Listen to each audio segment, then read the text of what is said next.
గనుల శాఖ మాజీ డైరెక్టర్ వెంకటరెడ్డికి ఏసీబీ కోర్టు రిమాండ్ను విధించింది. వెంకటరెడ్డిని విజయవాడ జైలుకు ఏసీబీ అధికారులు తరలించారు. గురువారం రాత్రి హైదరాబాద్లో వెంకటరెడ్డిని ఏసీబీ అధికారులు అరెస్ట్ చేశారు. గనుల లీజ్లో అక్రమాలు చేశారనే ఫిర్యాదుతో ఈ నెల 11న వెంకటరెడ్డిపై కేసు నమోదు చేసిన అధికారులు గురువారం అరెస్ట్ చేసి విజయవాడకు తరలించి కోర్టులో హాజరుపరిచారు. అక్టోబర్ 10 వరకు రిమాండ్ విధించింది.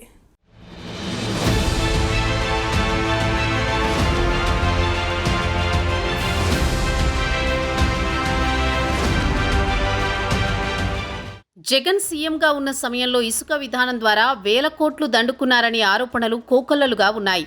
ఇక ఇసుక కాంట్రాక్టు సంస్థలు మరికొందరు వ్యక్తులతో కలిసి వేల కోట్లు కొల్లగొట్టేందుకు వెంకటరెడ్డి అనేక కుట్రలకు పాల్పడ్డారనే ప్రచారం సాగుతోంది. ఇసుక తవ్వకాల్లో సదరు సంస్థలు ఇష్టారీతిన ఉల్లంఘనలు చేసినా వారికి అండగా నిలిచారనే ఆరోపణలు వినిపిస్తున్నాయి.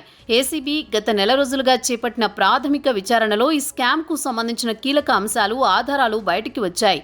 ఈ కేసులో A1గా వెంకటరెడ్డి సహా 7గురిపై ఎఫ్ఐఆర్ నమోదు అయ్యింది.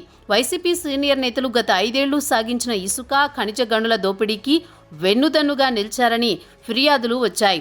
జేపీవీఎల్, జేసీకేసీ, ప్రతిమా సంస్థలకు అనుచిత లబ్ధి చేకూర్చారని ఆరోపణలున్నాయి.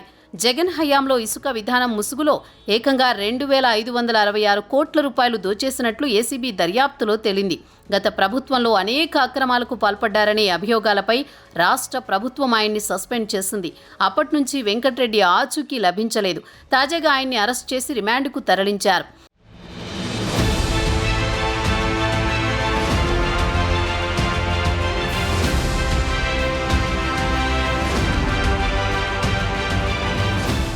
ఇసుక టెండర్ల ఖరారు ఒప్పందాల్లో వెంకటరెడ్డి ఒక్క నిబంధన కూడా పాటించలేదని ఏసీబీ ప్రాథమిక విచారణలో బయటపడింది. వైసీపీ హయాంలో ఇసుక తవ్వకాలు, సరఫరా, విక్రయాలు, కాంట్రాక్టు దక్కించుకున్న జయప్రకాష్ పవర్ వెంచర్స్ లిమిటెడ్ రాష్ట్ర ప్రభుత్వానికి 1,528 కోట్లు చెల్లించాల్సి ఉండగా 201 కోట్లే జమ చేసింది.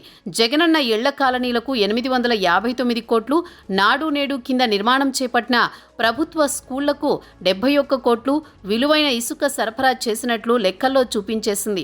వాటి పేరిట 931 కోట్ల సొమ్ము ప్రభుత్వానికి కట్టకుండా సర్దుబాటు పేరిట దోచేసుకుంది. ఆ మొత్తాన్ని మినహాయించిన జేసీ సంస్థ సర్కారుకి ఇంకా 395 కోట్లు చెల్లించాల్సి ఉంది. స్టాంపు డ్యూటీ, సకాలంలో వాయిదాలు కట్టనందుకు చెల్లించాల్సిన వడ్డీ, ఇతరత్రా కలిపితే ఆ సంస్థ ప్రభుత్వానికి 624 కోట్ల బకాయిలు పడింది. అయినా సంస్థ సబ్లీజుదారైన టర్న్కీ ఎంటర్ప్రైజెస్ సమర్పించిన 120 కోట్ల విలువైన బ్యాంకు గ్యారంటీలను వెనక్కి ఇచ్చేందుకు అప్పటి గనుల శాఖ ఎండీ వెంకటరెడ్డి ఎన్ఓసీ ఇచ్చారు. జేపీవీఎల్, జేసీకేసీ, ప్రతిమా సంస్థలు వాటి ప్రతినిధులతో పాటు మరికొందరు వ్యక్తులతో కలిసి వెంకటరెడ్డి నేరపూరిత కుట్రకు పాల్పడ్డారు. ఆ సంస్థలన్నింటికీ కలిపి అనుచిత లబ్ధి చేకూర్చారు. తద్వారా రాష్ట్ర ఖజానాకు 2,566 కోట్ల నష్టం వాటిల్లింది. వెంకటరెడ్డి రిమాండ్ రిపోర్టులో ఈ అంశాలన్నింటినీ ఏసీబీ పొందుపరిచింది. మొత్తం 47 పేజీల రిమాండ్ రిపోర్టును కోర్టు సమర్పించిన ఏసీబీ ప్రాథమిక విచారణలో తాము గుర్తించిన అంశాలు, ఇసుక కుంభకోణంలో చోటు చేసుకున్న అక్రమాలు, అవినీతి తదితర వివరాలు ప్రస్తావించింది. వెంకటరెడ్డి అధికార దుర్వినియోగానికి పాల్పడ్డారని స్పష్టం చేసింది.